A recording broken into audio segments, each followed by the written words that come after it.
fruitfulness and multiplication എന്നുള്ളതാണല്ലോ theme തന്നത്. The theme which God has given us for this year is fruitfulness and multiplication.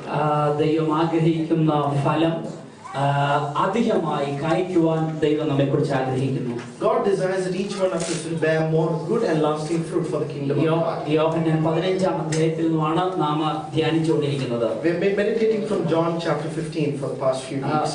എങ്ങനെയാണ് നിലനിൽക്കുന്ന ഫലം ധാരാളമായി കായ്ക്കാൻ കഴിയുന്നത്? The question which was before us was, how can we bear more good and lasting fruit for the kingdom of God? കണ്ടു, ദൈവം ആഗ്രഹിക്കുന്ന ഫലം ധാരാളമായി കായ്ക്കുവാൻ ഒന്ന് ക്രിസ്തുവിൽ വസിക്കണം. The first thing we need to do is abide in Christ to bear more good fruit. ക്രിസ്തുവിൽ നാം വസിക്കുമ്പോൾ കർത്താവ് നമ്മെ ചെത്തി നല്ല ഫലത്തിനായി ഒരുക്കും. When we abide in Christ, God the gardener will prune us and make us into what we have to be. രണ്ടാമത് നാം കണ്ടത് അധിക ഫലം ധാരാളമായി നല്ല ഫലം അധികമായി കായ്ക്കുവാൻ നാം ദൈവത്തിന്റെ വചനത്തിൽ വസിക്കണം. And the third point we saw is that we should abide in the word of God.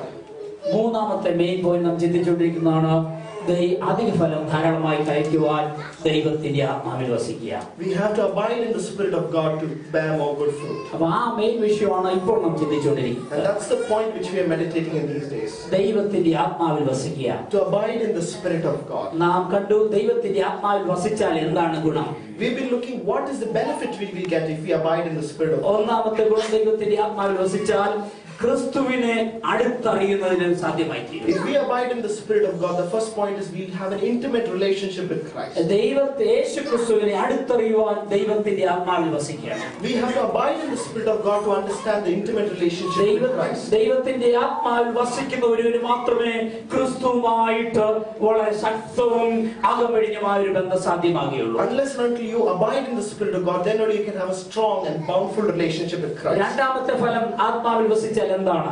What is the second benefit we get if we abide in the Spirit of God? ദൈവത്തിന്റെ ആത്മാവ് നമ്മുടെ ക്രിസ്തീയ ജീവിതത്തെ മാതൃകാപരമാക്കി മാറ്റുന്നു. The Spirit of God makes us more exemplary Christians if we abide in the Spirit of God. നമ്മുടെ സ്വഭാവത്തെ ക്രിസ്തുവിന്റെ സ്വഭാവത്തിന് തുല്യമാക്കി മാറ്റുന്നു. Our character will be molded to the likeness of Christ. അപ്പോൾ യേശു ക്രിസ്തുവിന്റെ ആ സ്വഭാവം നമ്മുടെ ജീവിതത്തിൽ പ്രതിഫലിക്കപ്പെടുവാൻ നാം ആത്മാവിൽ വസിക്കണം. We have to abide in the Spirit of God if we want the Christ-like nature to be in us. നാം പ്രസംഗിച്ചതുകൊണ്ടോ, just because we preached, നാം പഠിപ്പിച്ചതുകൊണ്ടോ, or just because we taught, നാം ഒത്തിരി പല കാര്യങ്ങൾ യേശുവിന്റെ നാമത്തിൽ ചെയ്തതുകൊണ്ടോ, or just because we've done so many things in the name of Christ, എല്ലാ സൺഡേയും ചർച്ചിൽ വന്നതുകൊണ്ടോ, even though we have come so many times and number of times to Sunday church, നമുക്കുള്ളതെല്ലാം അന്നദാനം ചെയ്താലോ, even if we give everything what we have away, യേശു ക്രിസ്തുവിന്റെ സ്വഭാവം നമ്മുടെ ഉള്ളിൽ പ്രതിഫലിക്കപ്പെടുകയില്ല.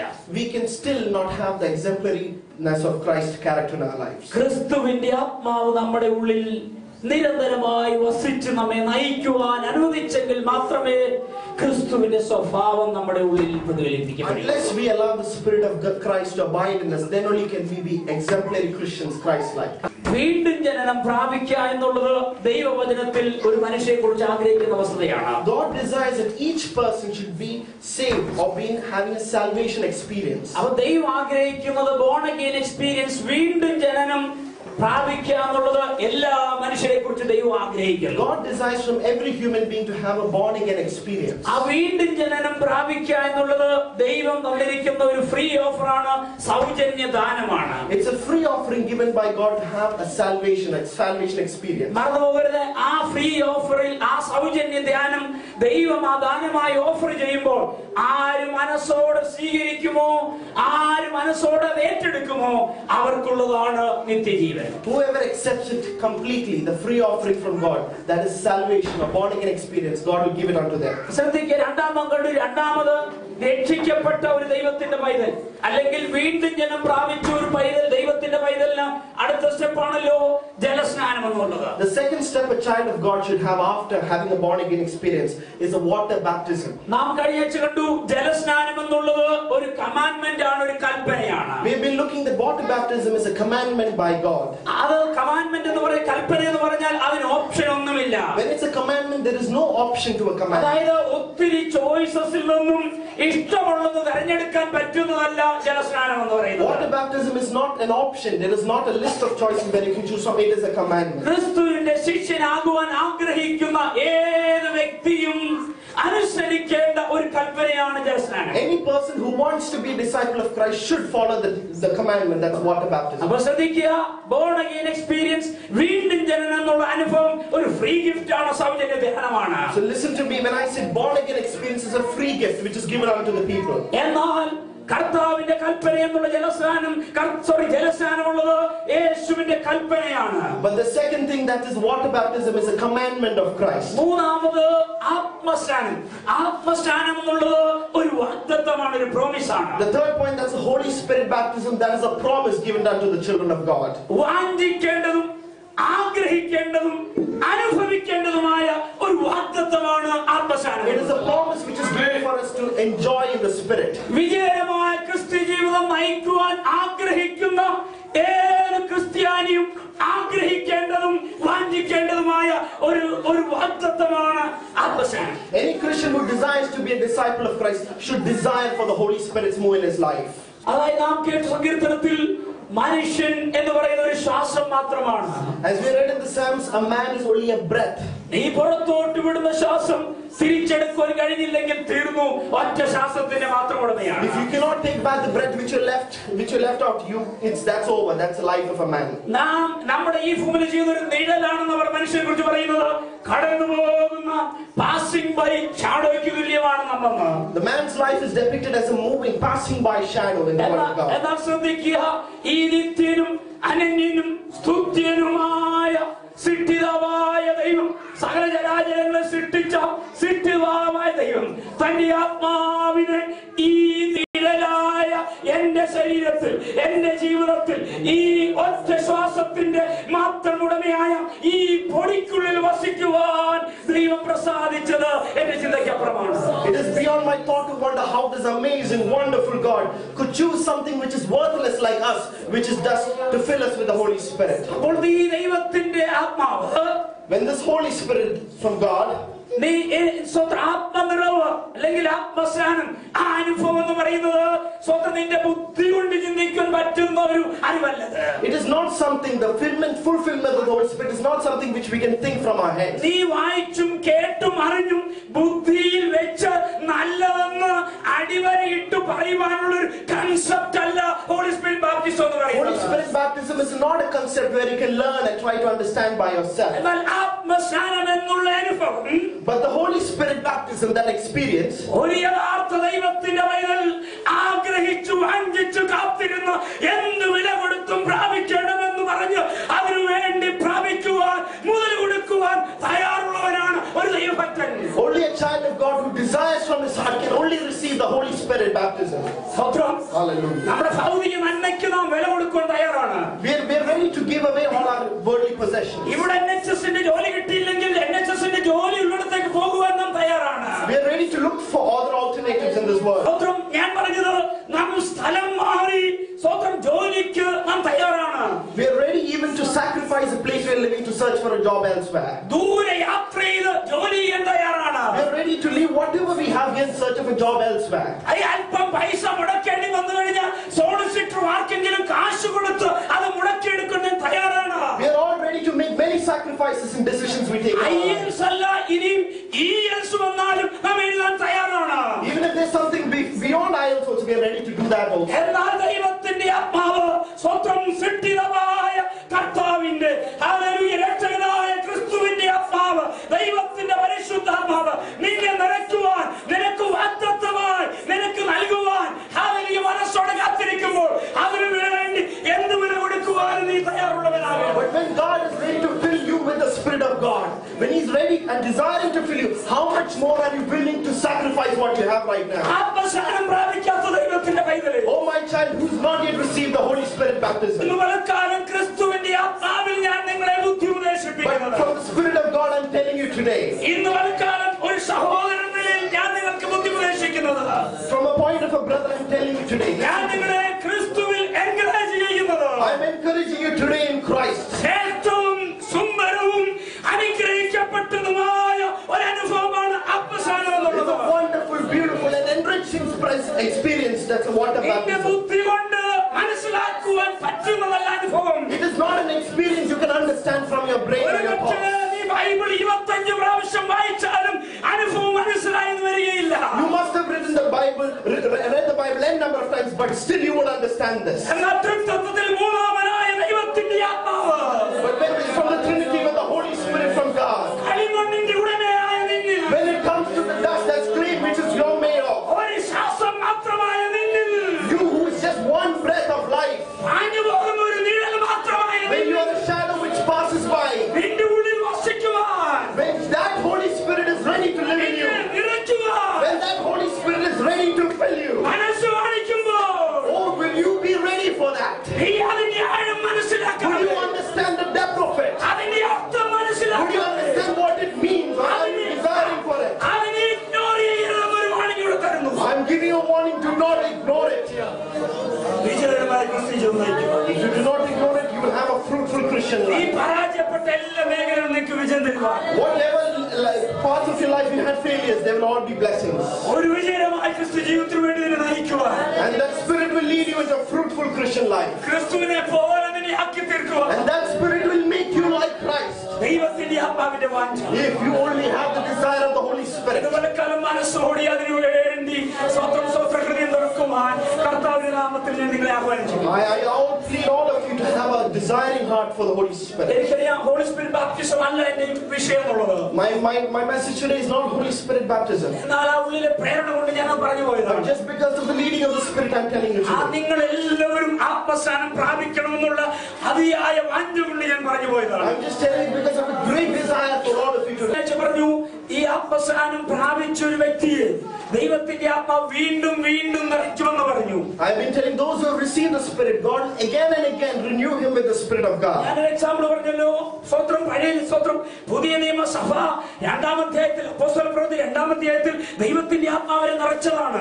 We can see in this church in the beginning times, God filled them with the Spirit of God. എന്നാൽ ദൈവത്തിന്റെ ആത്മാവ് നാലാമധ്യായത്തിൽ വീണ്ടും അവരെ നിറയ്ക്കുന്നതായി കാണുന്നു. Again in Acts 4, we see again God is filling them with the Spirit of God. അതുപോലെ നാം 6-7 അധ്യായം വായിച്ച Stephanos ആത്മനിറവുള്ളവനായ ആത്മസ്നാനം പ്രാപിച്ചവനായിരുന്നു. We can see again in chapter 6 and 7, again Stephen was again and again filled with the Spirit of God. എന്നാൽ 7 അവസാനം വരുമ്പോൾ സ്വത്രം സ്തേഫാനോസിന്റെ മരണത്തിന്റെ last മിനിറ്റിൽ ഇങ്ങനെ എഴുതിയിരിക്കുന്നത് അവൻ ആത്മപൂർണനായി എന്ന് എഴുതിയിരിക്കുന്നു. In the last part of the chapter 7, we can see Stephen was filled with the Spirit of God. ഞാൻ പറയും ശ്രദ്ധിക്കുക, ആത്മസ്നാനം എന്ന് പറയുന്നത് ഒരു പ്രാവശ്യം പ്രാപിക്കേണ്ട എക്സ്പീരിയൻസ് ആണ്. What I mean to say, the Holy Spirit baptism is not a one-time experience. It's a one time experience. It is a one-time experience. എന്നാൽ ഈ ആത്മസ്നാനം പ്രാപിച്ച വ്യക്തിയെ But a person who's received the holy baptism, ദൈവത്തിന്റെ ആത്മാവ് വീണ്ടും വീണ്ടും നിറയ്ക്കുന്നു. the Spirit of God again and again fills him with the Spirit. എന്തിനു വേണ്ടി? Why is that? സിമ്പിൾ ഭാഷയിൽ പറഞ്ഞാൽ, If I tell it in simple words, അവന്റെ ജീവിതത്തിൽ കടന്നു വരുന്ന വെല്ലുവിളികൾ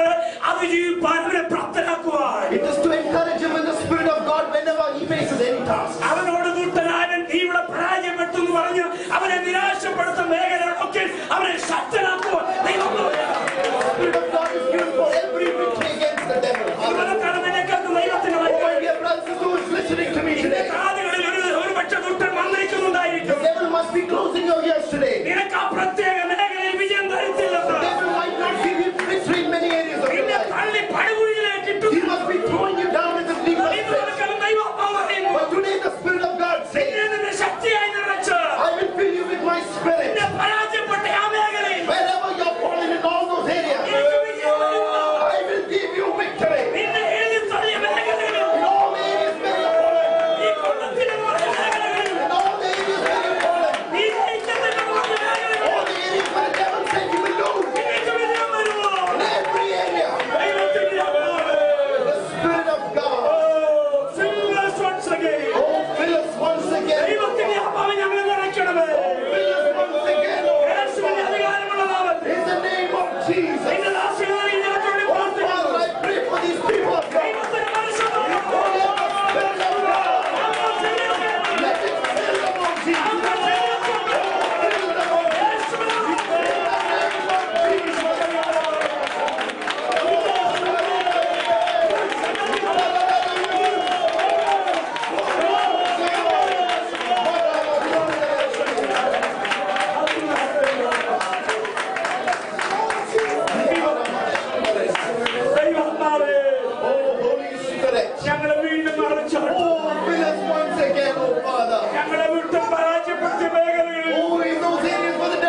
ശ്രദ്ധിക്കുക. ഒന്ന്, ബോർൺ അഗെയിൻ എക്സ്പീരിയൻസ്, വീണ്ടും ജനനം അനുഭവിക്കുക, വീണ്ടും ജനന അനുഭവം.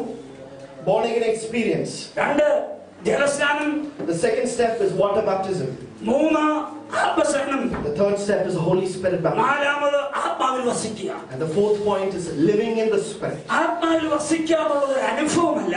It is not an experience abiding in the Spirit. ദൈവത്തിന്റെ ആത്മാവിൽ നിറഞ്ഞ ആത്മസ്നാനം പ്രാപിച്ച ദൈവത്തിന്റെ പൈതലിന്റെ ജീവിത രീതിയാണ് abiding in the Spirit എന്ന് പറയുന്നത്. It is a lifestyle. When a person has the Holy Spirit, it's a lifestyle led by the Spirit. That's called abiding in the Spirit. ക്രിസ്തീയ ലൈഫ് എന്ന് പറയുന്നത് പ്രോഗ്രസീവ് ലൈഫാണ്. ക്രമമായി വളർന്നുകൊണ്ടേയിരിക്കേണ്ട, പടിപടിയായി കാരിക്കൊണ്ടേയിരിക്കേണ്ട ഒരു സ്വഭാവമാണ് ക്രിസ്ത്യ ജീവിതം. This is my view. This is what I believe. A Christ life, a Christian life, is a very progressive life, a step-by-step life. ഇത് ദൈവത്തിന്റെ വചനമുണ്ട്. ഈ ഭാഗത്തൊക്കെ എനിക്ക് ബിബ്ലിക്കൽ സപ്പോർട്ട് കൊണ്ട് ഞാൻ വിശ്വസിക്കുമ്പോൾ I believe that there are a lot of biblical words along with ഞാൻ this. പെട്ടെന്ന് പറയട്ടെ, എന്റെ വിഷയം നിങ്ങൾക്ക് മനസ്സിലാക്കി തരുവാൻ വേണ്ടി. It's not my topic, but I would like you to understand ഈ this. ഒന്നാമത്തെ അനുഭവത്തെ ഞാൻ പറയുന്നത് പ്രീ ക്രിസ്ത്യൻ എക്സ്പീരിയൻസ്, അതായത് ഒരുവൻ ക്രിസ്തുവിലാകുന്നതിന് മുമ്പുള്ള അവസ്ഥ. The first step here we can see is a pre-Christian experience. A person who before comes to Christ, that experience. അതായത് നമുക്കറിയാം, നമ്മൾ സാധാരണ എല്ലാവരും പറയാറുണ്ടല്ലോ, ഹിന്ദു, മുസ്ലിം, ബുദ്ധിസ്റ്റ് എന്നൊക്കെ മതത്തിന്റെ പേര് വിളിക്കാറുണ്ടല്ലോ. We all know people who are Hindus, Muslims. We give many names to that. എന്നാൽ നാം മനസ്സിലാക്കണം, ദൈവം സകല മനുഷ്യരെയും ദൈവമാണ് സൃഷ്ടിച്ചത്.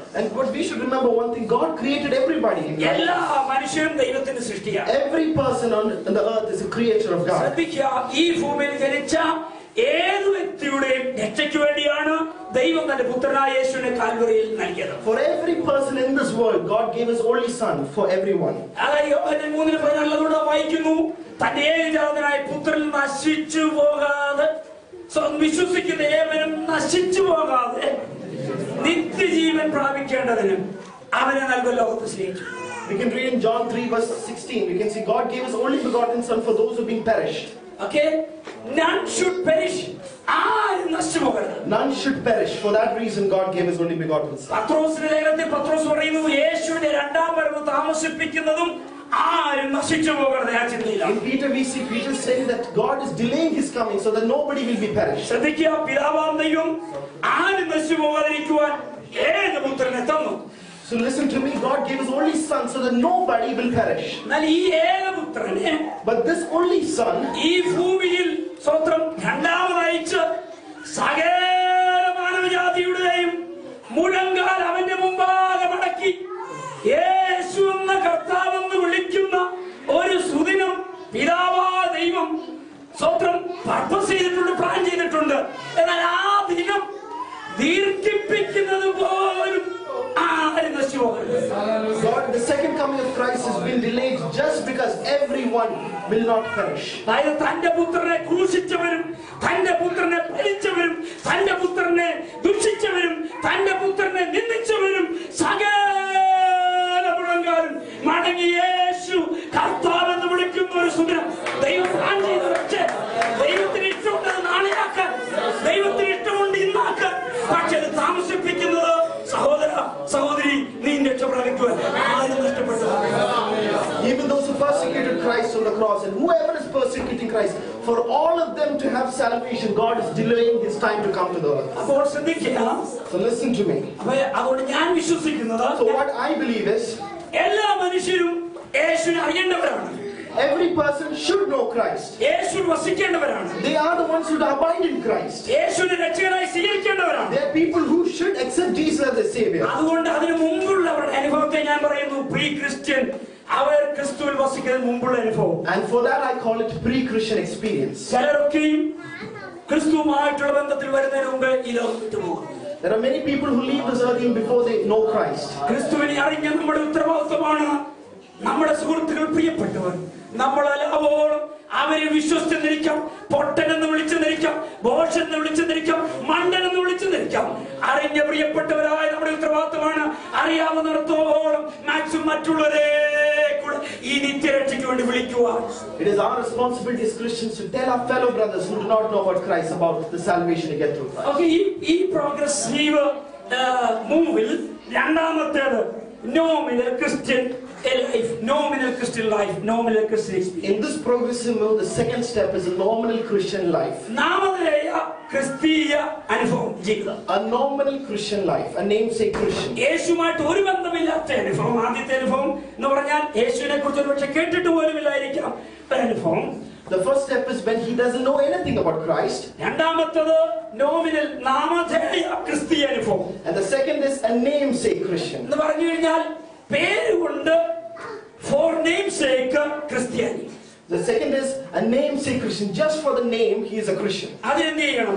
What will happen in that? അതിനൊന്നും ചെയ്യണ്ട. No need of doing anything for that. ഒരു നല്ല പേര് കിട്ടാൻ മതി. Just put a nice Christian name. ഞാൻ പറഞ്ഞ ഏറ്റവും ബെസ്റ്റ് പേര്, The best name I could suggest is Yesudas.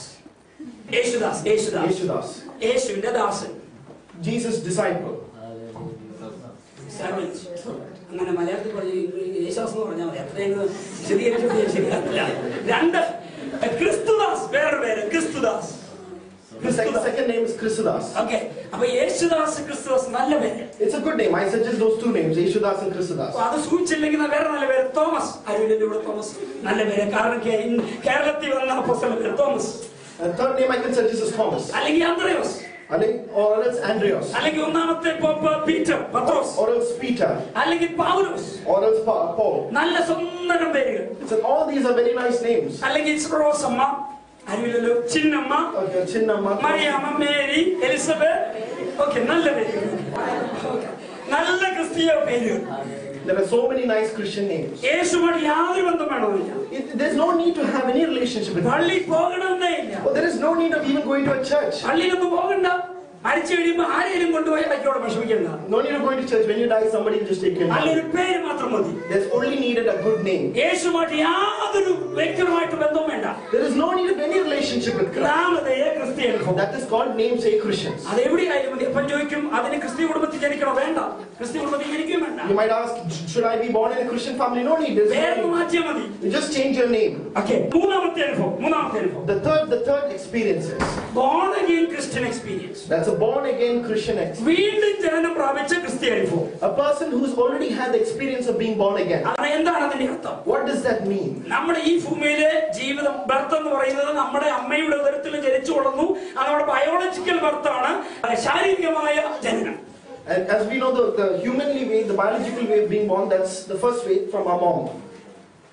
രണ്ടാമത് കർത്താവ് പറയുന്നു, യേശുക്രിസ്തു പറയുന്നു, നാം ആത്മാവിൽ ജനിക്കണം. But Jesus Christ is saying you should be born again in the spirit. ഉയരത്തിൽ ജനിക്കണം. You should be born from the heights. കാരണം ഈ ഭൂമിയിൽ ജനിച്ചത് പാപമംഗലമായി. ഈ ഭൂമിയിൽ ജനിച്ചതെല്ലാം സ്തോത്രം പാപത്തിന് അധീനതയിലാണെങ്കിൽ കർത്താവിന്റെ സ്തോത്രം ദൈവത്തിന്റെ അളവകറ്റ കൃപയാൽ ഒരു ഫ്രീ ഗിഫ്റ്റ് യേശുവിനെ കർത്താവിന്റെ രക്ഷകനുമായി സ്വീകരിച്ച് ക്രിസ്തുവിനോട് കൂടെ നടക്കുന്ന ഒരു അനുഭവം.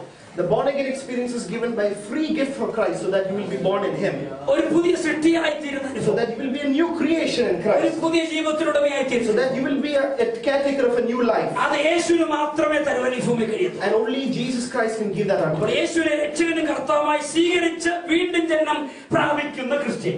A person who accepts Jesus as a Savior is a born again Christian. അടുത്ത നാലാമത്തേത് The fourth point is baptized Christian. a baptized Christian. സ്നാനപ്പെട്ട Christian. A person who's been water baptized. ഞാൻ ഈ സ്നാനപ്പെട്ട ഇവിടെ ഉദ്ദേശിക്കുന്നത് What I mean over here is, ബൈബിളിൽ പറഞ്ഞിരിക്കുന്ന സ്നാനമാണ്. the what is said in the Bible. ബൈബിളിൽ പറഞ്ഞിരിക്കുന്ന സ്നാനം I'm talking about the water baptism that's in the Bible. വിശ്വസിച്ച് മുഴുവൻ സ്നാനം പിതാവിന്റെയും പുത്രന്റെയും പരിശുദ്ധാത്മാവിനെ എടുക്കാനാണ് ബൈബിൾ പറയുന്നത്. The Bible says a baptism which is fully believed and fully immersed. That kind of baptism. വീണ്ടും ജന്മം പ്രാപിച്ച് A person who's a born again Christian, യേശുക്രിസ്തുവിന്റെ കൽപ്പനയാണ് സ്നാനവും മനസ്സിലാക്കി when he understands that is a commandment of Jesus, water baptism, ആരുടെയും പ്രേരണയല്ല, without any pressure of anyone around him, ആരും force ചെയ്തിട്ടല്ല, without being forced by any person around him, യേശുവിന്റെ കൽപ്പനയാണെന്ന് സ്വയം മനസ്സിലാക്കി when he himself understands as a commandment of Christ, അതിനുവേണ്ടി സ്വയം തീരുമാനിച്ച് and by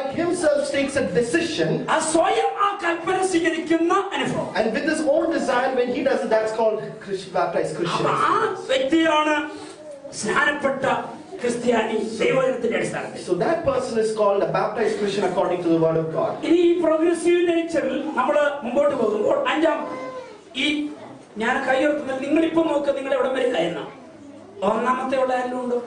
ഇല്ലെന്നാണ് എന്റെ വിശ്വാസം. Try to analyze. Think, where are you in this progressive nature? രണ്ടാമത്തെ അനുഭവം ഇതുവരെ നിങ്ങൾക്ക് ക്രിസ്തീയ വേറെ ആരും കൈവക്കണ്ട. Is anybody still in the second stage? നിങ്ങളോട് തന്നെ ചോദിക്കാനാണ് ഞാൻ പറയുന്നത്. I'm just asking you to ask yourselves, which stage are you in right now? നിങ്ങൾക്കൊരു ക്രിസ്തീയ പേരുണ്ടെന്ന് മാത്രമേ ഉള്ളൂ. Is it that you just have a namesake Christian name? നിങ്ങളൊരു ക്രിസ്തീയ കുടുംബത്തിൽ ജനിച്ചു എന്നത് മാത്രമേ ഉള്ളൂ. Is it that you're just born in a Christian family? ക്രിസ്തുവായിട്ടുള്ള നിങ്ങളുടെ ബന്ധം അങ്ങനെ ഇരിക്കുന്നു. How is your relationship with Christ? ആഴമേറിയ ക്രിസ്തുവായിട്ടുള്ള ബന്ധം നിങ്ങൾക്കുണ്ടോ? Do you have a deep relationship with Christ? ഇല്ലെങ്കിൽ സുഹൃത്തേ, if you do not have, my brother, തെറ്റിദ്ധരിക്കപ്പെടരുത്. do not take me wrong. ആരൊക്കെ നിന്നോട് പറഞ്ഞാൽ, Whoever tells you, ഞാൻ ഇന്നലെ രാത്രി പറഞ്ഞതുപോലെ, as I told you yesterday night, the authorized source, the word of God, the authorized source, വിശ്വസിക്കുവാൻ പറ്റിയതായ സ്വത്രം സോഴ്സായ ദൈവത്തിന്റെ വചനത്തിന്റെ അടിസ്ഥാനത്തിൽ നീ ഇന്നും ഒരു ക്രിസ്ത്യാനി ആയിട്ടില്ല, മറന്നു പോകരുത്. if you haven't gone through the word of God, if you haven't heard the commandments of God, you're not a Christian. ഒരുപക്ഷെ ആ പേര് കൊണ്ടൊരിക്കലും ഞാൻ പറഞ്ഞത് നമ്മുടെ അവസ്ഥ നോർമൽ ക്രിസ്ത്യൻ അനുഭവം മാത്രമാണ്. Because of our names, our name could be a nominal Christian. ഒരുപക്ഷെ വീണ്ടും ജനം പ്രാപിച്ച ഒരു ക്രിസ്ത്യാനിയായിരിക്കാം. You might be a person who's born again Christian. നീ സ്നാനപ്പെട്ട വ്യക്തിയായിരിക്കാം. You must be a person who's already baptized. അഞ്ചാമത്തെ spirit baptised Christian. The fifth step is a spirit baptized Christian. അതാണ് മുമ്പ് പറഞ്ഞത്, ആത്മസ്നാനം പ്രാപിച്ച വ്യക്തി. That's what I've been talking about, the Holy Spirit baptized person. ആത്മസ്നാനം പ്രാപിച്ച വ്യക്തി. A person who's been baptized by the Holy Spirit. ആത്മസ്നാനം പ്രാപിച്ച ക്രിസ്ത്യാനിയാണോ നീ? Are you a person who's been baptized by the Spirit? അനുഭവത്തിലേക്ക് വന്നിട്ടുണ്ടോ? Are you in that experience now? ഇല്ലെങ്കിൽ ഇതുപോലെ കാലം പറയുക, കർത്താവേ, ഞാൻ ഈ ഫോർത്ത് സ്റ്റേജ് വരെ ആയിട്ടുള്ളൂ, എന്നെ മുൻപോട്ട് നയിക്കണമേ, അടുത്ത സ്റ്റെപ്പിലേക്ക് പോകുവാൻ കൃപ ദൈവത്തിൽ പ്രാർത്ഥിക്കാം. If you haven't reached that step, I say pray to God that He will lead you to the fifth step. Okay, അടുത്തത് The sixth point. ആറാമത്തതാണ് നാം ചിന്തിച്ചുകൊണ്ടിരിക്കുന്നത്. That's what we are going to meditate on today. See, spirit I call spirit abiding Christian. ആത്മാവ് വസിക്കുന്ന ദൈവമേ. The sixth step is a spirit abiding Christian. ആത്മാവ് വസിക്കുന്ന ക്രിസ്ത്യാനി. A person who has a spirit living within him. See, ദൈവത്തിന്റെ ആത്മാവിന്റെ വാസസ്ഥാനമാണ് അവന്റെ ജീവിതം. In a Christian's life like that, his body, his life is a place where the Holy Spirit lives. ആത്മസ്നാനം പ്രാപിച്ചവനോ പ്രാപിച്ചവളോ ആയിരിക്കാം നീ. You might be a person who's been filled with the Spirit. ശ്രദ്ധിക്കുക, അതിനർത്ഥമില്ല നീ ആത്മാവിൽ നിരന്തരമായി വസിക്കുക. There is no meaning to that if you're not led by the Spirit. നമ്മൾ ആത്മാവിൽ വസിക്കുക എന്ന് പറയുന്നത് ഒരു ജീവിത രീതിയാണ്.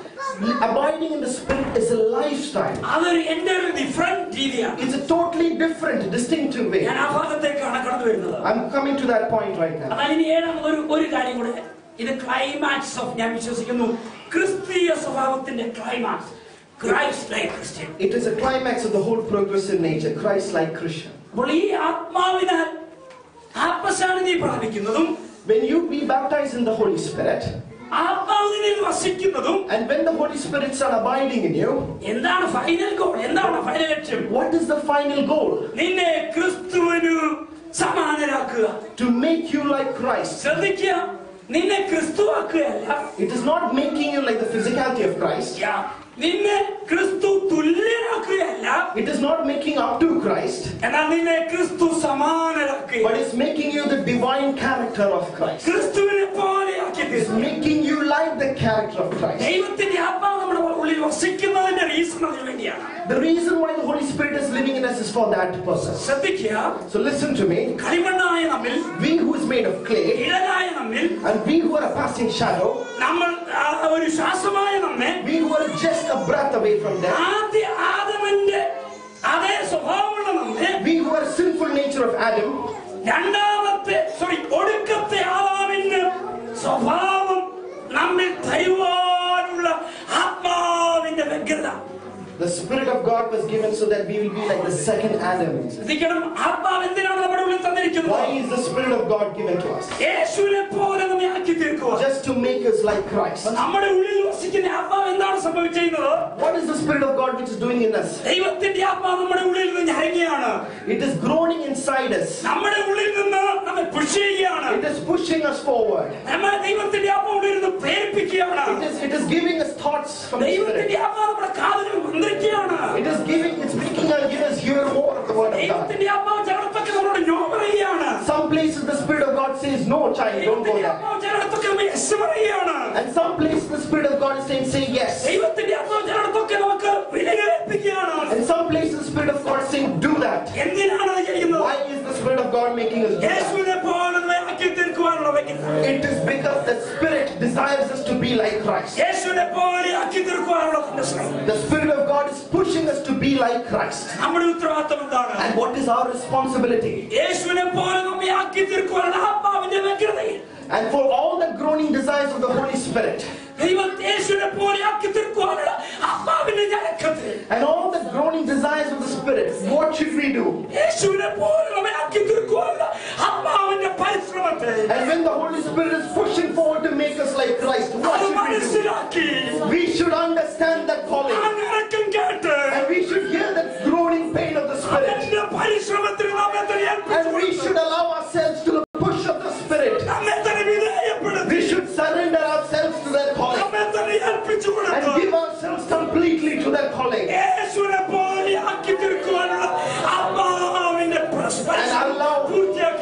And allow ourselves to be completely made like Christ through the Spirit.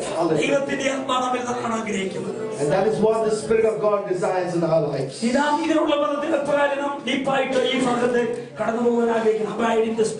would like to go more into depth in abiding in the Spirit.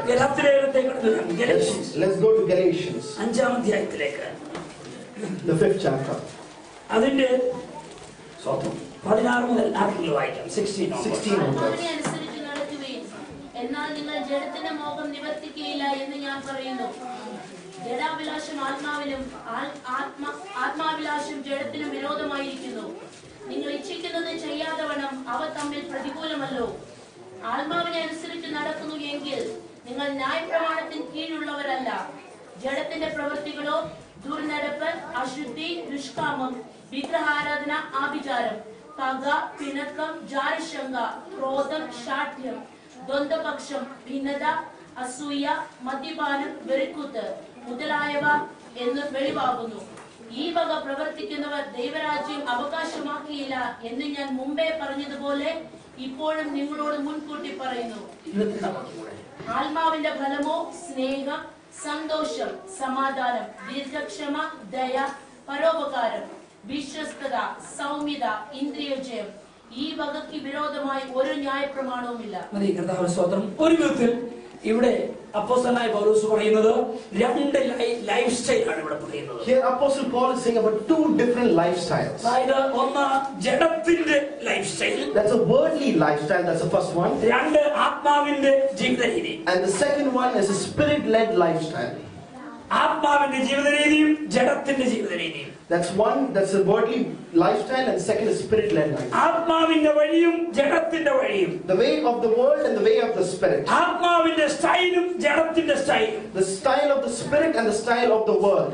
രണ്ട് contrasting, രണ്ട് ധ്രുവത്തിലുള്ള രണ്ട് വഴിയാണിത്. രണ്ടും ഒപ്പോസ് ചെയ്യപ്പെടുന്ന എതിർ ദിശയിലേക്ക് പോകുന്ന വഴികളാണിത്. These two ways are totally contrasting, two different poles like the north and the south pole. അതായത് ഇത് ഒരിക്കലും കോംപ്രമൈസ് ചെയ്യപ്പെടാത്ത രണ്ട് വഴികളാണ്. These two ways are ways which cannot be compromised. കൂട്ടിമുട്ടപ്പെടാത്ത രണ്ട് വഴികളാണ്. These two ways cannot be joined together. നമുക്കറിയാം, നമുക്കൊരു വലിയ നദിയാണ്. നമ്മൾ പറയും അനേക അരുവികൾ അവിടുന്ന് ഇവിടുന്ന് എവിടെന്നേലും കൂട്ടിമുട്ടി വലിയ ഒരു നദിയാകുന്നു. We all say that many rivers join together to make a big river. എന്നാൽ ശ്രദ്ധിക്കുക, രണ്ട് വഴികൾ. There are two ways. ഒരിക്കലും കോംപ്രമൈസ് ചെയ്യപ്പെടത്തില്ല ഈ വഴികൾ. These two ways will never compromise. ശ്രദ്ധിക്കുക, ഇവർ തമ്മിൽ ഒരിക്കലും കൂട്ടിമുട്ടുകയില്ല. They will never meet together, these two ways. ഇത് രണ്ടും ഒരിക്കലും ഒന്നാകുകയില്ല.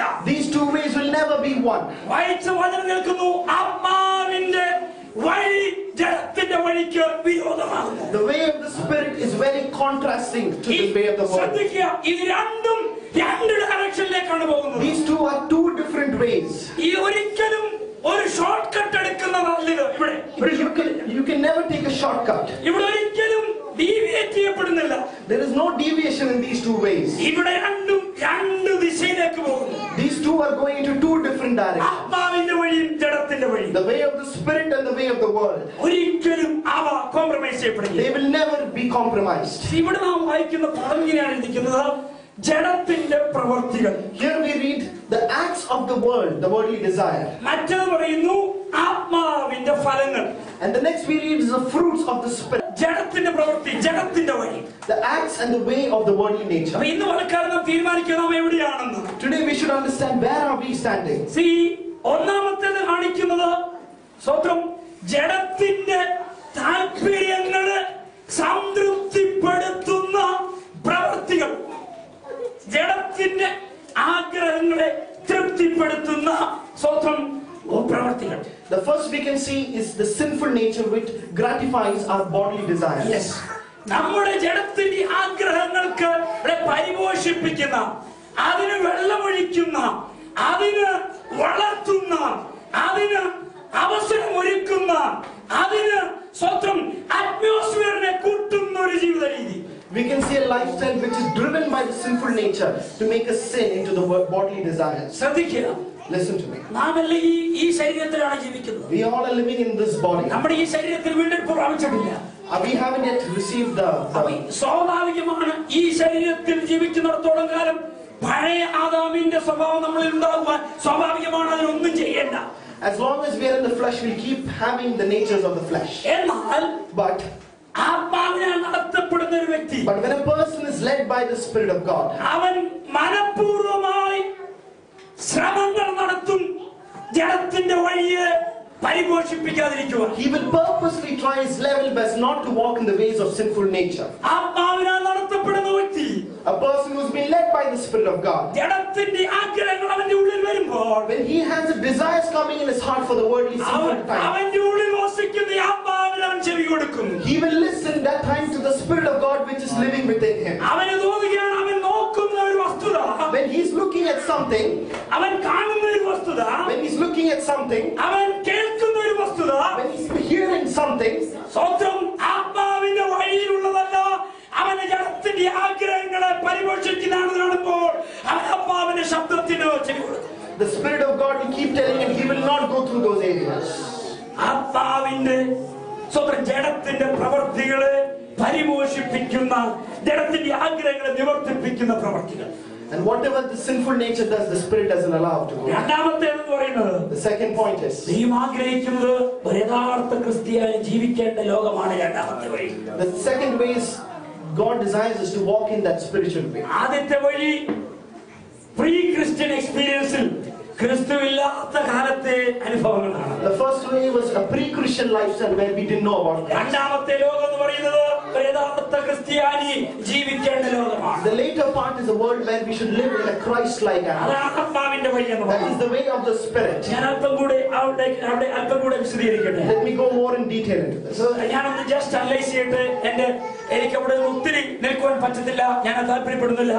പെട്ടെന്നൊന്ന് അതൊന്ന് അനലൈസ് ചെയ്തിട്ട് ഡീഡ്സ് ഓഫ് ദി ഫ്ലഷ്, ജഡത്തിന്റെ പ്രവൃത്തികൾ. Let me just go through it as soon as possible. Deeds of the flesh. ജഡത്തിന്റെ പ്രവൃത്തികൾ അവിടെ എത്ര ഐറ്റം ഉണ്ട് ഞാൻ ഓൾറെഡി എഴുതി. 15 ഐറ്റം കാണുന്നു. There are 15 deeds of the flesh, 15 items.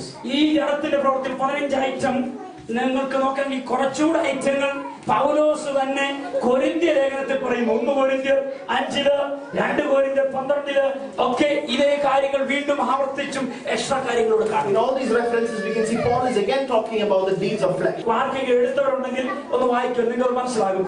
ആദ്യം വായിക്കേണ്ടത് ഗലാത്യ ലേഖനം. ഒരാൾ ഗലാത്യ ലേഖനം 5-ാം അധ്യായം 19 മുതൽ 21 വരെ, മറ്റൊരാൾ 1 കൊരിന്ത്യർ 5-ന്റെ 10 മുതൽ 11 വരെ, 6-ന്റെ 9 മുതൽ 10 വരെ, 2 കൊരിന്ത്യർ 12 20 മുതൽ 21 വരെ. ആർക്കെങ്കിലും വേഗത്തിൽ Let anybody read as soon as possible. Galatia ലേഖനം.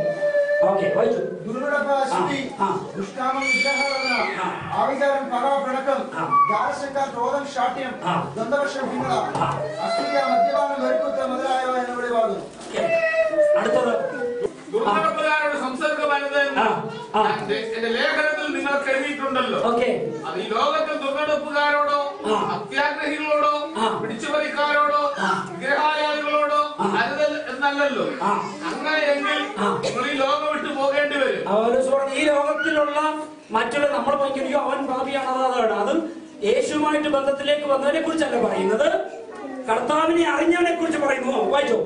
എന്നാൽ സഹോദരന് വേർപെട്ട ഒരു സഹോദരൻ എന്ന് പറഞ്ഞ വേർപെട്ടെന്ന് പറഞ്ഞാൽ ദൈവത്തെ അറിഞ്ഞ് രക്ഷിക്കപ്പെട്ട ദൈവകൃപയിലായ ഒരു ദൈവത്തിന്റെ പൈതൽ.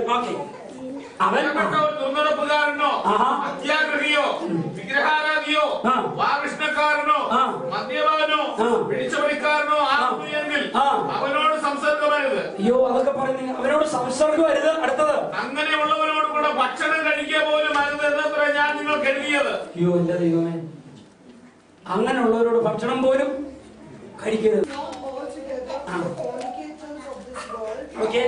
or with the covetous, or extortioners, or with idolaters, for then must ye needs go out of the world. Okay, അടുത്ത. But now I have written unto you not to keep company, Not to keep company. if any man that is called a brother be a fornicator, Fornicator means illicit sexual relationship. or covetous, Covetous means greedy. Greedy. അയ്യോ, അപ്പം അത്യാഗ്രഹക്കാരന് വീട്ടിൽ അവന്റെ വീട്ടിലും പോകരുത്, നമ്മുടെ വീട്ടിൽ കയറ്റില്ലെന്ന് ഭക്ഷണം കഴിക്കും. or an idolater, വിഗ്രഹാരാധി, or a railer, or a drunkard, or an extortioner, with such as റെയിലർ എന്ന് പറഞ്ഞു കഴിഞ്ഞാല് സ്ലാണ്ടർ എന്നർത്ഥം. അപ്പോൾ സ്വത്രം പൗലോസ് പറയുന്നത് സഹോദരൻ പറയുന്നതിനകത്ത് ദൈവസഭയിൽ ഈ പറഞ്ഞ സ്വഭാവമുള്ള ഒരുത്തനുണ്ടെങ്കിൽ അവന്റെ വീട്ടിൽ നിന്നും കഴിക്കരുത്, അവനെ വിളിക്കരുത്. ഞാൻ ഓർക്കുമായിരുന്നു അപ്പോസ്തലനായ പൗലോസ് എന്ത് ഷാർപ്പായിട്ടാണ് സംസാരിക്കുന്നതെന്ന്. കർത്താവ് സ്വതന്ത്രം, ഞാൻ അവിടെ നിൽക്കുന്നില്ല. ഓക്കെ, പെട്ടെന്ന് അടുത്ത വാക്യം വായിച്ചു. അടുത്ത വാക്യം, അന്യായം ചെയ്യുന്നവൻ ദൈവരാജ്യം അവകാശമാക്കുകയില്ല എന്നറിയുന്നില്ലയോ? നിങ്ങൾ തന്നെ വഞ്ചിക്കപ്പെടാതിരിപ്പീൻ. ദുർനടപ്പുകാർ, വിഗ്രഹാരാധികൾ, നിങ്ങൾ തന്നെ വഞ്ചിക്കപ്പെടരുത്. പറഞ്ഞോ, ദുർനടപ്പുകാർ, വിഗ്രഹാരാധികൾ. ദുർനടപ്പം അവിടെ പറയുന്നത് സെക്ഷൽ ഇമ്മോറാലിറ്റിയാണ്. ഓക്കെ, വിഗ്രഹാരാധികൾ, വ്യഭിചാരികൾ, സ്വയംഭോഗികൾ, പുരുഷകാമികൾ, കള്ളന്മാർ, അത്യാഗ്രഹികൾ, മദ്യപന്മാർ, വാവിഷ്ണുക്കാർ. വാവിഷ്ണു എന്ന് പറയുന്ന സ്ലാൻഡറിങ്. അപ്പൊ നമുക്കറിയാവുന്നൊക്കെ പറയാം, മറ്റൊക്കെ ചിലപ്പോ നമുക്ക് അങ്ങനെയൊന്നും ഇല്ലെന്ന് പറഞ്ഞ് വായിച്ചോ. പിടിച്ചുപറിക്കാർ എന്നിവർ ദൈവരാജ്യം അവകാശമാക്കിയില്ല. എന്നിവർ ദൈവരാജ്യം അവകാശമാക്കിയില്ല. ഓക്കെ, അവസാനം ഇതിലൂടെ വായിച്ച് 2 കൊരിന്ത്യർ 12:20 വരെ. ഞാൻ വരുമ്പോൾ ഞാൻ ഇച്ഛിക്കാത്ത വിധത്തിൽ നിങ്ങളെ കാണുകയും നിങ്ങൾ ഇച്ഛിക്കാത്ത വിധത്തിൽ എന്നെ കാണുകയും ചെയ്യുമോ എന്നും പക, പിണക്കം, ഈർഷ്യ, ക്രോധം, ശാഠ്യം, ഏഷണി, ശുശിപ്പ്, നിഗളം, കലഹം എന്നിവ ഉണ്ടാകുമെന്നും വീണ്ടും വരുമ്പോൾ എന്റെ ദൈവം എന്നെ നിങ്ങളുടെ ഇടയിൽ താഴ്ത്തുവാനും പാപം ചെയ്തിട്ട് പ്രവർത്തിച്ച അശുദ്ധി, ദുർനടപ്പ്, ദുഷ്കാമം എന്നിവയെ കുറിച്ച് മാനസാന്തരപ്പെടാത്ത പലരെയും ചൊല്ലി ഖേദിപ്പാനും സംഗതി വരുമോ എന്ന് ഞാൻ ഭയപ്പെടുന്നു. ഇപ്പം ഈ വായിച്ചതിനകത്തിലൂടെ പല ലിസ്റ്റുകൾ ഒരുപക്ഷെ നമ്മൾ വിചാരിക്കുമായിരിക്കും. അപ്പൊ അതൊക്കെ വീട്ടിൽ ചെന്നിട്ടൊന്ന് വായിച്ച് പറ്റുവാണെങ്കിൽ ഈ ആഴ്ച മെഡിറ്റേറ്റ് ചെയ്യുക.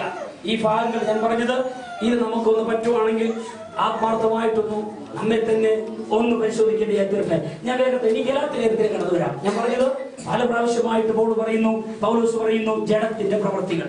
Many times we can see Paul is saying about the sinful nature of the body. ഗലാത്യലേഖനത്തിൽ 15 കൂട്ടം കാര്യത്തെക്കുറിച്ച് പറയുന്നു. In Galatians we can see 15 items of the sinful nature. ആ കൂട്ടത്തെ ഇങ്ങനെ നമുക്ക് ഡിവൈഡ് ചെയ്യാം. We can divide this 15 in text. അത് 4 ആയിട്ട് നമുക്ക് ഡിവൈഡ് ചെയ്യാം. ഈ 15 ഐറ്റത്തെ 4 ആയിട്ട് ഡിവൈഡ് ചെയ്യാം. We can divide this 15 items into 4 categories. ഒന്നാമത്തേതാണ് ലൈംഗിക പാപം. The first one is unlawful sex.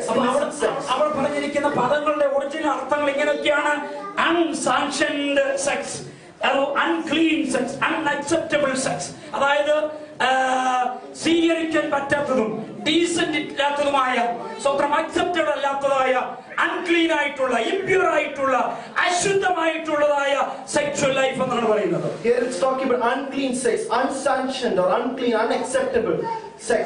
That's what it's talking about. അതായത് സെക്ഷൽ കോണ്ടാക്ട് എല്ലാ ഡീസൻസിയും വിട്ടുള്ളതായ, ഇൻഡീസന്റ് ആയിട്ടുള്ളതായ ജീവിത രീതി, സെക്ഷൽ ജീവിത രീതി. It's talking about a lifestyle which is sexual conduct that exceeds all boundaries of decency. രണ്ടാമത്തെ category നോക്കുമ്പോൾ അടുത്ത 2 item നോക്കുവാണെങ്കിൽ അത് ആരാധനയുമായിട്ട് ബന്ധപ്പെട്ടതാണ്. The second category we can see is about unlawful worship. അതായത് ദൈവം വെച്ചിരിക്കുന്ന രീതിയിൽ അല്ലാത്ത ആരാധന.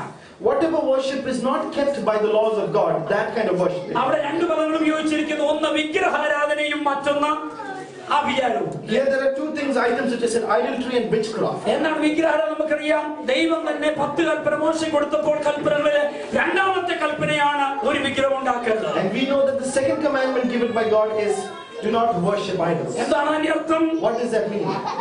ദൈവത്തിന്റെ ഇമേജ് വെളിപ്പെടുത്തുന്ന ഒരു സൃഷ്ടി ഉണ്ടാക്കാൻ പാടില്ല. It means do not make any image which doesn't glorify God. ശരിയായ തരത്തിൽ, അതായത് the creation of any image which represent the image of God. Image of A deity, ഒരു ദേവന്റെയോ ദേവിയുടെയോ എന്ന് പറഞ്ഞ് ആ രൂപം ഉണ്ടാക്കുക, അവനെ ആരാധിക്കുക, വണങ്ങുക, കുമ്പിടുക, നമസ്കരിക്കുക, കുനിയുക, ഇതൊക്കെയും കാരണം ഇത് ആരാധനയോട് ബന്ധപ്പെട്ടതാണ്. ദൈവത്തിന് മാത്രം അവകാശപ്പെട്ടതാണ് ആരാധന. Any creation of any image of any deity is all idolatry. ശ്രദ്ധിക്കുക, Listen to me. വിഗ്രഹാരാധന ആര് ചെയ്താലും പാപമാണ്. Whoever does idolatry, it's a sin. ഒന്നാമത്തെ മഹാപുരോഹിതനായ ആഹാരം ചെയ്തിട്ടും അത് പാപമായിരുന്നു. Even when the high priest, the first high priest, Aaron, even when he did it, that is ആഹാരം ചെയ്താലും, even if Aaron did, മോശ ചെയ്താലും, even if Moses did, Miriam ചെയ്താലും, even if Mary did, പത്രോസ് ചെയ്താലും, even if Peter did, പൗലോസ് ചെയ്താലും, even if Paul did, mister west ചെയ്താലും, even if I did, ദൈവത്തിൽ ലഭിക്കേണ്ട ആരാധനയ്ക്ക് പകരമായി വിഗ്രഹത്തെ ആരാധിക്കുന്ന ദൈവപ്രകാരം ദൈവം വിലക്കുന്ന പാപമാണ്. if I have idolatry, even then it will be sin. അത് ഇസ്രായേൽ ചെയ്താലും, Even if the children of Israel do it, അതിന് പെന്തക്കോസ്ത് സഭ ചെയ്താലും, even if the Pentecostal church do it, Marthoma സഭ ചെയ്താലും, even if the Marthomites do it, കത്തോലിക്ക സഭ ചെയ്താലും, even if the Catholics do it, orthodox സഭ ചെയ്താലും, even if the Orthodox people, ഏത് വ്യക്തി ചെയ്താലും, whoever does it, ദൈവത്തിന് തുല്യമായി സ്വത്രം ദൈവത്തിൽ ലഭിക്കേണ്ട നമസ്കാരവും ദൈവത്തിൽ ലഭിക്കേണ്ട വണക്കവും ദൈവത്തിൽ ലഭിക്കേണ്ട ആരാധനയും ആര് ചെയ്താലും ആ വിഗ്രഹം അത് പാപമാണ്. whoever worships another image of any deity, it's all called sin. നമ്മൾ ചേർക്കുമ്പോൾ നമുക്ക് വിഗ്രഹമൊന്നുമില്ല. You might be thinking we do not have any idols. എല്ലാവരുടെയും ഉള്ളില് ഓരോ വിഗ്രഹങ്ങളുണ്ടല്ലോ. We all know that we all have idols in our hearts. ചിലർക്ക് പണമായിരിക്കും. For some people it might be money. ദൈവത്തെക്കാൾ അധികമായിട്ട് നാം എന്തിനെ സ്നേഹിച്ചാൽ Whatever we love more than God. ചിലർക്ക് മക്കളായിരിക്കും. For some people it might be their children. ചിലർക്ക് ജോലിയായിരിക്കും. For some people it might be their jobs. ചിലർക്ക് ഒരുപക്ഷെ പണമായിരിക്കും. For some people it might be their wealth. ചിലർക്ക് ചിലരുടെ കസേരയായിരിക്കും. Some people it might be their position. ചിലർക്ക് ചിലരുടെ beauty ആയിരിക്കും. For some people it might be their beauty. ചിലർക്ക് ചിലരുടെ image ആയിരിക്കും. For some people it might be the image. ദൈവത്തെക്കാട്ടിലും വില നീ എന്തിനു കൊടുത്താലും വിഗ്രഹമാണ്. Whatever you give any importance more than God, that is an idol. അപ്പോൾ വിഗ്രഹം ആരാധന ദൈവം വെറുക്കുന്ന പാപം. An idolatry is a sin which God hates. രണ്ടാമത് വിച്ച്ക്രാഫ്റ്റ്. പെട്ടെന്ന് ഇങ്ങനെ പറയട്ടത്. The second point is witchcraft. അദൃശ്യമായും മോശമായ ദുഷ്ടരീതിയിലൂടെയുള്ള ആത്മീയത എന്തുവായാലും അത് ദൈവം വെറുക്കുന്ന പാപമാണ്. Any invisible evil means which you use, it's again a sin. അതായത് അദൃശ്യവും സ്വന്തം ദുഷ്ടപരവുമായ ഏത് മീൻസും ആത്മീയതയ്ക്ക് വേണ്ടി ഉപയോഗിക്കുന്ന ഏത് മീൻസും അത് ദൈവത്തിന്റെ വചനപ്രകാരം പാപമാണ്. Any means which you use which is invisible and evil for spirituality, that is a sin. പെട്ടെന്ന് അടുത്ത മൂന്നാമത്തെ കാറ്റഗറി. The third category. മൂന്നാമത്തെ അതായത് അടുത്ത 8 ഐറ്റംസ്, ആദ്യം 3, 2, 5, അടുത്ത 8 ഐറ്റം ഒരുമിച്ച് ഇങ്ങനെ കാണാം. Break down in interpersonal relationship, അന്യോന്യമുള്ള ബന്ധങ്ങളിലെ സ്വത്രം തകർച്ച, അതിനെ കുറിച്ച് പറയുന്ന 8 കാര്യങ്ങൾ. There are 8 items which break down a relationship between two people. അടുത്ത 4ാമത്തെ കാര്യം, The fourth category. ഇവിടെ കിടന്നൊരു ഈ ബ്രിട്ടീഷ് ഭാഷയിൽ പറഞ്ഞാൽ ഡ്രിങ്ക് കൾച്ചർ. വളരെ വിചിത്രം, നിങ്ങൾ ശ്രദ്ധിച്ചേ. Listen to this. ആദ്യത്തെ ഗ്രൂപ്പിൽ 3 item. In the first group there are 3 items. രണ്ടാമത്തെ ഗ്രൂപ്പിൽ 2 item. In the second group there are 2 items. അവസാനത്തെ ഗ്രൂപ്പിൽ 2 item. In the last group there are 2 items. മൂന്നാമത്തെ ഐറ്റത്തിൽ 8 item. In the third category there are 8 items. ബാക്കി ഐറ്റങ്ങളെല്ലാം 2, 3 ഐറ്റങ്ങൾ ഒതുക്കിയപ്പോൾ In all this category when there are 2 items, നമ്മുടെ അന്യോന്യമുള്ള ബന്ധങ്ങളെ കുറിച്ച് പറയുവാൻ ദൈവത്തിന്റെ പരിശുദ്ധാത്മാവ് 8 കാര്യങ്ങളാണ് എടുത്തു പറഞ്ഞു പോകുന്നത്. when it comes to relationship, the Holy Spirit has given 8 items to think about. നമുക്ക് വലിയ ഇമ്പോർട്ടന്റ് മദ്യപാനമായിരിക്കും വലിയ പാപം. We might be thinking drinking is a big sin. വിഗ്രഹാരാധനയായിരിക്കും നമുക്ക് വലിയ പാപം. We might be thinking idolatry must be a very big sin. Immorality ആയിരിക്കും നമുക്ക് വലിയ പാപം. We might be thinking unlawful sex is a very big sin. ശ്രദ്ധിക്കുക. So listen to me today. ദൈവത്തിന്റെ ആത്മാവ് 8 കാര്യം ഉപയോഗിച്ചാണ് അന്യോന്യമുള്ള ബന്ധത്തെ കുറിച്ച് പറഞ്ഞിരിക്കുന്നത്. The Spirit of God is talking about relationship with 8 items today.